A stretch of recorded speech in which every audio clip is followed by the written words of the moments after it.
इस चुनाव में इनको सबक सिखाना बहुत जरूरी है।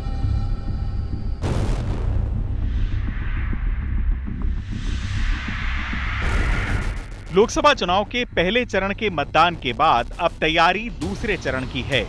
शनिवार को प्रधानमंत्री नरेंद्र मोदी ने महाराष्ट्र और कर्नाटक में कुल 4 चुनावी रैलियों को संबोधित किया। महाराष्ट्र के नांदेड़ में पीएम ने नाम लिए बगैर राहुल गांधी पर जोरदार निशाना साधा।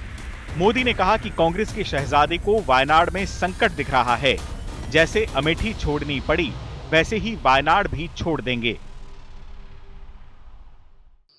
कांग्रेस के जो शहजादे हैं, उन्हें भी वायनाड में संकट दिख रहा है।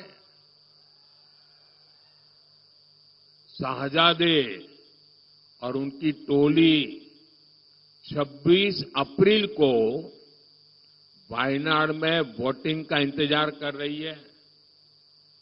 जैसे ही 26 को वायनाड में वोटिंग पूरा हो जाएगा, ये शहजादे के लिए एक और सुरक्षित सीट घोषित कर देंगे और कहीं और से फिर से लड़ाना पड़ेगा उनको।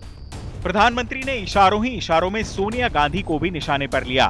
उन्होंने कहा कि ये लोग दावे चाहे जो करें, लेकिन सच्चाई यही है कि चुनाव की घोषणा से पहले ही कांग्रेस नेता अपनी हार मान चुके हैं। इसीलिए लोकसभा में लगातार जीतकर आने वाले कुछ नेता राज्यसभा के रास्ते संसद पहुंच गए हैं। हालत यह है कि इंडी अलायंस वालों को इस चुनाव में लड़ाने के लिए उम्मीदवार नहीं मिल रहे। ये लोग दावे जो करें, लेकिन सच्चाई यही है कि चुनाव की घोषणा से पहले से ही कांग्रेस के नेता अपनी हार मान चुके हैं और इसलिए कुछ नेता जो लगातार लोकसभा में जीत करके आते थे, इस बार आपने देखा है वो लोकसभा का चुनाव छोड़ करके राज्यसभा के रास्ते से अंदर जाके बैठ गए हैं। चुनाव लड़ने की हिम्मत नहीं रही है जी। प्रधानमंत्री मोदी ने इंडिया गठबंधन में नेतृत्व का सवाल भी उठाया। उन्होंने दावा किया कि इंडी अलायंस के लोग अपने भ्रष्टाचार को बचाने के लिए एक साथ आए हैं। मतदाता जब मतदान करने जाता है, तब सोचता है कि इंडी गठबंधन वाले किसके हाथ में देश सौंपेंगे।